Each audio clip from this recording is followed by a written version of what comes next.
Hello friends, சங்கீதம் 3. தாவீது தன் குமாரன் அப்சலோமுக்கு தப்பி ஓடிப் போகையில் பாடின சங்கீதம். கர்த்தாவே, என் சத்துருக்கள் எவ்வளவாய் பெருகியிருக்கிறார்கள்! எனக்கு விரோதமாய் எழும்புகிறவர்கள் அநேகர்.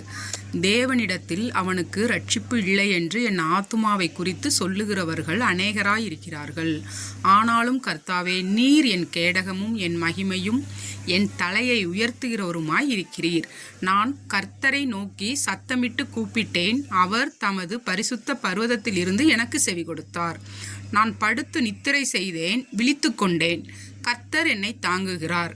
எனக்கு விரோதமாக சுற்றிலும் படையெடுத்து வருகிற 10,000 பேருக்கும் நான் பயப்படேன். கர்த்தாவே, எழுந்தருளும். தேவனே, என்னை இரட்சியும். என் பகைஞர் எல்லாரையும் தாடையிலே அடித்து துன்மார்க்கருடைய பற்களை தகர்த்து போட்டீர். இரட்சிப்பு கர்த்தருடையது. தேவனுடைய ஆசீர்வாதம் உம்முடைய ஜனத்தின் மேல் இருப்பதாக. God bless you, my friends.